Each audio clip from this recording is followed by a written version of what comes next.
안녕하세요. 그레입니다. 여전히 나르시스와 네, 여전히 나르시스트와 살고 있는 코디펜던트입니다. 그런데 나르시스트 엄마와 살 때와 지금 나르인 남편과 살 때의 저는 완전히 다른 사람이긴 해요. 물론 어렵습니다.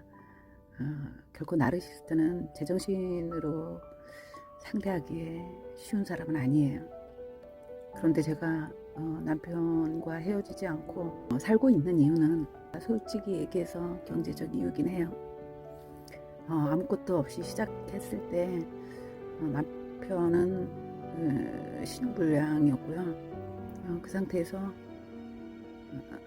뭔가를 하려고 하니 제 신용을 이용할 수밖에 없었고, 그러다 보니까 그 기반이 다 제 명의로 받은 대출이거든요. 그래서 헤어지려고 마음 먹었을 때 그 말을 하더라고요. 이혼하는 순간 대출금은 1원도 갚아주지 않을 거라고. 이혼하고 나서는 남인데 내가 그걸 갚아줄 이유는 없다. 그렇게 얘기를 하더라고요.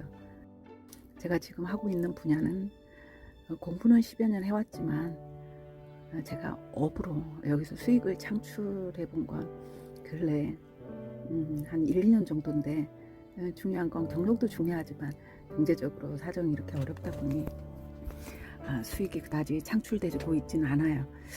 그렇지만 나가서 빈손으로 나가서도 먹고 살 수는 있습니다. 뭐 아껴 쓰고 하면 나 하나 먹고 사는 건 지장이 없는데, 중요한 건 저 빚을 갚을 자신이 없는 거죠. 없습니다. 당장 한 달에 300에서 400 정도의 원금이나 할부금이 나가고 있는데 그것들을 감당할 자신이 없거든요. 제가 한 500 정도의 수익은 나야 하는데 현재는 수익이 안 날 땐 아예 안 나고 날 땐 100 정도 있거든요. 그래서 이제 고민을 하고 있죠. 이건 저의 아주 개인적인 얘기고, 저는 INTP입니다. 제가 INTP가 된 건 제 판단 기능이요. F에서 T로 바뀌었더라고요. 그리고 신랑은 검사를 좀 해보려고 했었는데요. 제가 심리 분석 일을 하다 보니 왜 나를 분석해서 까발려 보시게 이런 식으로 이야기를 하니까 사실 대놓고 할 수가 없었어요. 그래서 조금 어렵게 몇 개월에 걸쳐서 자료를 만들고 해서 수치를 뽑아봤었는데요. 이 사람은 ENTP입니다. 그리고 뭐 사실 MBTI라는 건 심리학을 전공하시는 분들 사이에서도 비난도 많이 받고 지지도 많이 받는 분야이기 때문에 이게 옳다 그르다는 아니고요. 건강하지 못할 때 나래의 성향이 강해질 수 있거든요. 이 건강하지 못할 때는 뭐냐면요, 자신 이성적이지 못할 때입니다. 사실 남편도 생각해보면요, 자신의 일이 잘 되고 컨디션이 좋을 땐 굉장히 사랑스러운 사람이었거든요. 그런데 또 생각해보면 인간은 누구나 그렇습니다.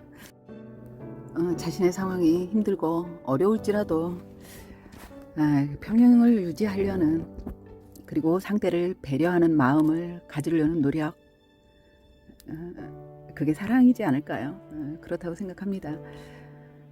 말씀드렸다시피 결혼할 즈음에 저는 뭐 저희 가정 사정으로 엄마 때문에 그랬지만, 이 사람은 그때 뭐 사업이 망했고 아무튼 그런 개인적인 사정으로 정말 아무것도 없이 시작을 했거든요. 제가 몇 달 월급, 엄마가 등을 돌리고 몇 달 월급을 모아서 그 월급으로 시작을 하다시피 했으니까요. 그래서 저는 좋은 마음으로 남자로서의 가정에 어떤 책임을 해야 된다는 부담감 때문에 스트레스를 받게 하고 싶지 않았어요. 저한테 자유를 선물해 준 사람이지 않습니까? 저한테는 그게 컸거든요.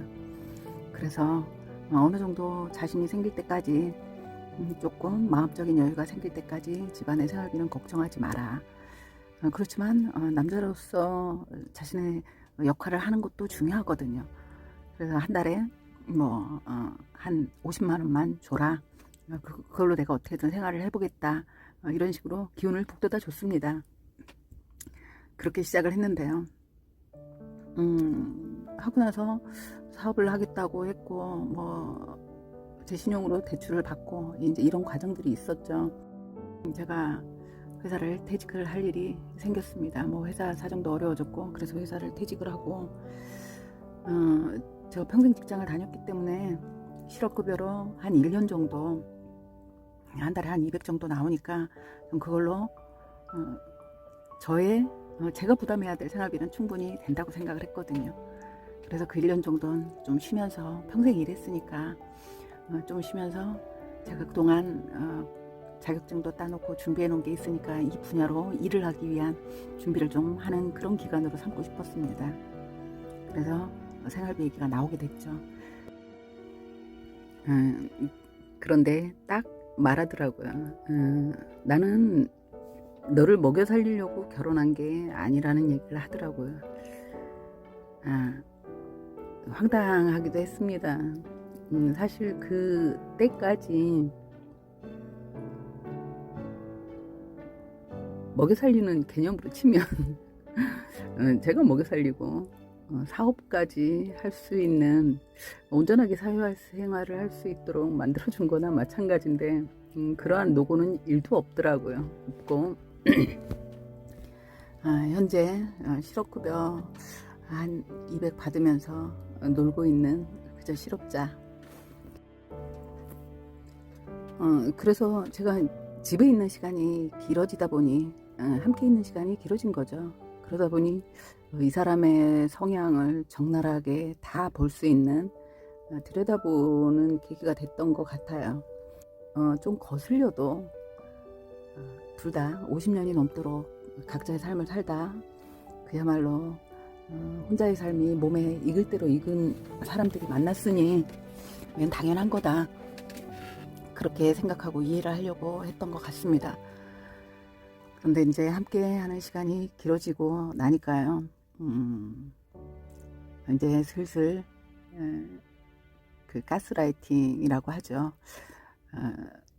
시작이 되는 것 같더라고요. 네가 그러니까 결혼을 못한 거야. 넌 네가 안 했다고 주장하지만 너를 감당할 수 있는 사람은 세상에 없어. 나기 때문에 그나마 결혼할 수 있었어. 이런 얘기를 한다든지 너와 결혼하려고 맘먹은 건 불쌍해서였다. 그래도 여자로 태어나서 한 번쯤 결혼이라도 해봐야 되는 거 아니야? 뭐 이제 이런 얘기를 한다든지. 제가 고등학교 2학년 때부터 시작해서 결혼할 때까지 평균 몸무게가 55였습니다. 그 얘기는요 55 이하로도 가진 않아요. 그리고 55를 넘을 일도 없어요. 정말 뺏싹 말랐다고 할 때가 53kg였거든요. 키도 작습니다. 크진 않습니다. 160 정도 되는데 지금은 160이 안 되더라고요. 이제 줄어드는 나이인가 봐요. 그런데 한 60kg까지 한 5kg가 뭐 한 6개월 만에 불어버리더라고요. 그래서 5가 66이 됐죠. 그때부터는 자다가 이 살만 닿아도 짜증을 내는 거예요. 돼지 같은 거 하고 한 침대에서 자기가 자야 되냐고 그런 말을 한다든지, 제가 몸에 손을 대면 손대지 말라고, 족발 치우라고 그런 얘기를 한다든지. 한 번은 그러는 겁니다. 속았대요. 자기 사기 결혼을 당했다고. 내가 뭘 속였냐고 물어봤더니 키가 엄청 큰 줄 알았는데 세상에 결혼하고 보니까 땅꼬마라는 거예요. 만난 지 한두 달 만에 결혼한 것도 아니고 1년 반을 연애를 했습니다.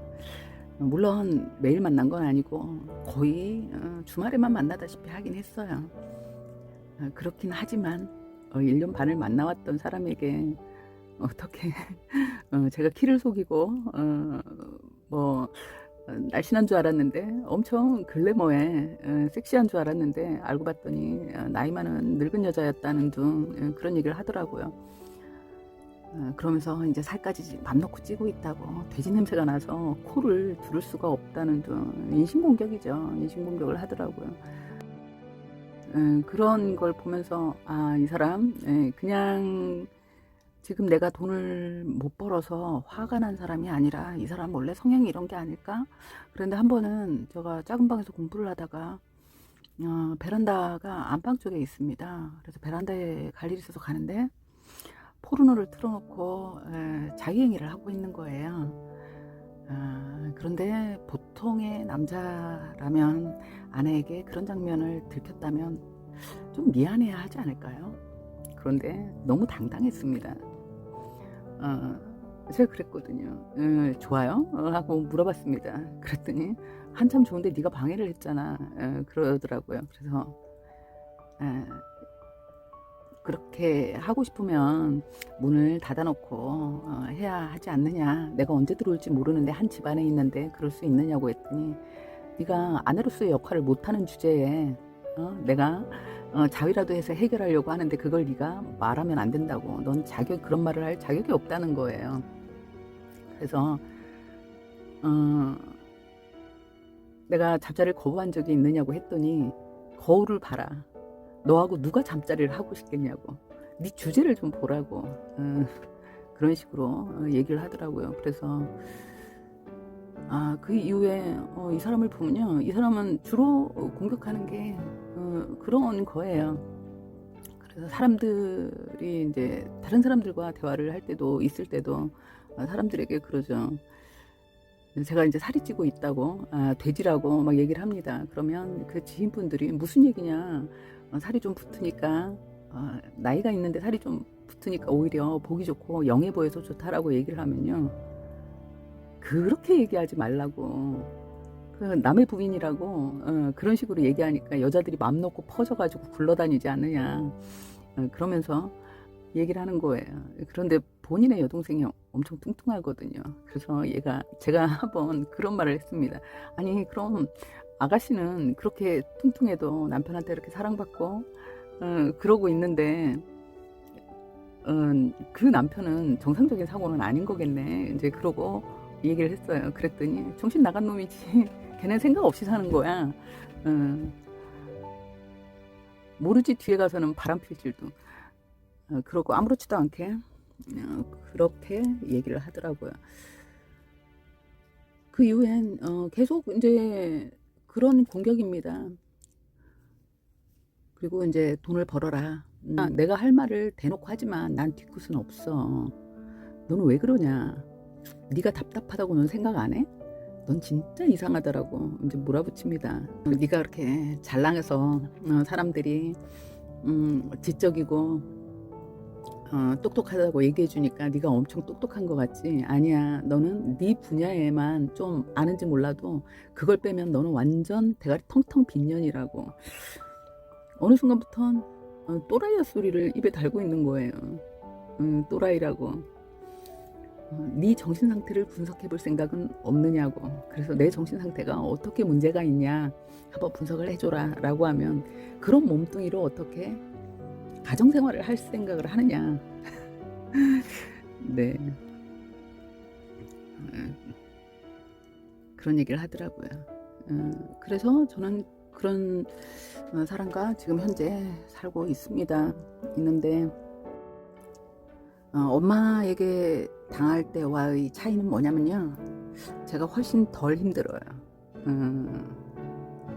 그건 제가 사랑을 구하는 마음이 적기 때문인 것 같습니다. 엄마에겐 본능적으로 그 사랑을 갈구하는 마음, 인정받고 싶은 마음, 그 마음을 버리지 못하다 보니 그렇게 힘든 시간이 길었던 것 같은데요. 이 사람에겐 그 마음의 정리가 좀 빨리 쉬웠던 것 같습니다. 왜 이렇게 됐을까? 왜 난 또 나르에게 끌렸을까? 그 생각을 해봤는데요. 이 사람을 처음 만나서 1년 반 연애를 할 때 이 사람이 내게 줬던 게 뭐였을까를 돌이켜봤더니요, 결핍입니다. 내가 너무도 받고 싶었던 것, 엄마가 내게 해주지 못했던 걸 이 사람이 다 해줬거든요. 예쁘다고 말해주고, 똑똑하다고 말해주고, 인정해주고, 칭찬해주고, 그런 것들이 너무 좋았던 것 같아요. 그걸 사랑이라고 생각했습니다. 그 순간엔 분명히 행복했던 것 같아요. 그렇지만 그게 아니라는 걸 알았을 때 저는 이성적으로 도망갈 수 있으니까요. 그때는 내가 사랑받았는데 왜 지금은 아닐까? 내가 조금 더 잘하면 되지 않을까? 이런 생각을 저는 안 하니까요. 안 하는데 자본주의 사회에 살면서 어쩔 수 없는 이 경제력이 경제 사정이 또 족쇄가 되기는 하네요. 사실 이 사람이 저에게 했던 거짓말이 너무너무 많거든요. 그런데 그 거짓말들을 정말 너무 당연하게죠. 이 사람들은 자신들의 치부가 드러나도 너무 당당하기 때문에 저는 그냥 룸메이트라고 생각합니다. 룸메이트라고 생각하고 덕분에 오히려 제가 저를 사랑하는데 사랑하는 게 얼마나 중요한지를 더 이 사람으로 인해서 되게 촉진제가 되고 있다고 할까요? 그렇지만 너무 오래 같이 사는 건 분명히 힘들 것 같아요. 그게 결국 저를 또 바닥으로 내동댕이 칠 수 있기 때문에 노력하고 있습니다.